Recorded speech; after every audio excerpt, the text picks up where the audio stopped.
Good evening. This is CTV News for this Friday, November 8th. I'm Patricia Vallone. We begin tonight in Temple Hills. Well, there are more questions than answers about a shooting that happened in Temple Hills this morning. Police say a man's body was found on the ground by a resident. He was later pronounced dead at the scene. Denise Douglas has the details as police investigate.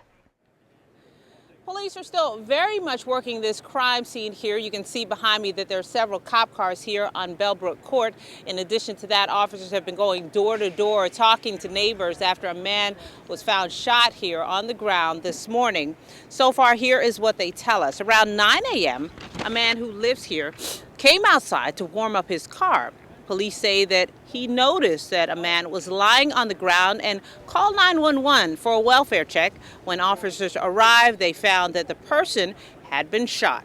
It's still early on in the investigation. There may have been a neighbor heard a gunshot last night, but we're still trying to establish all the information. It's still very early on, but there may have been sound of shots, but we cannot determine right now if the sound of shots have anything to do with the body that was found this morning.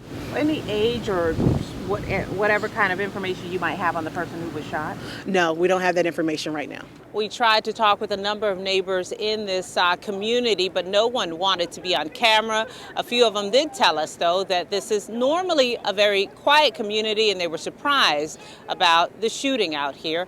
Meanwhile, police are asking anyone with information on what happened to give them a call. I'm Denise Douglas, CTV News. Meanwhile, police say that a shooting in Capitol Heights was not random. It happened at Walker Mill and Addison Roads around midnight on Thursday. Officers were called for a welfare check and found 20-year-old Nafi Smith with a gunshot wound in the roadway. Preliminary investigation reveals that Smith was walking when he was approached by a suspect who pulled out a gun and shot him. So far, there is no motive or suspect in the case. A vehicle crashes and then overturns this afternoon in Upper Marlboro, leaving one person dead and 3 injured. The incident happened about 1 p.m. on Pennsylvania Avenue between Woodyard and Ritchie Marlboro roads. It appears the vehicle overturned as it was coming off of the ramp. The conditions of the 3 victims are still unknown. Traffic was moving slow on both sides as investigators cleared the scene. A senior citizen is in critical condition after a fire at an Oxon Hill apartment complex. Fire and EMS units were called to the 2100 block of Alice Avenue about 6:30 p.m. yesterday evening. Upon arrival, the units found a top-floor apartment in flames. A female in her 60s was unconscious in the burning unit. A couple from a neighboring apartment also sustained injuries. We pulled in last night, and my neighbor, he and his wife pulled in, and just as we all got out of the car, his wife yelled that the house was on fire, and I looked up, and there were flames coming from that top window. It looked like the whole room was engulfed in flames. And so I told him to go pull the fire alarm, and I ran through my house and out the front to try to get people out.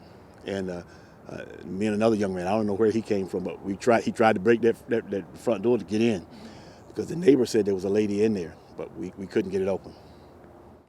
The 2 females are in stable condition and are doing well. However, the male is still in critical condition. The damage is estimated to be at $100,000. The cause is still unknown. U.S. employers add 204,000 jobs in October. The unexpected burst of hiring came amidst the government's partial shutdown for 16 days in October.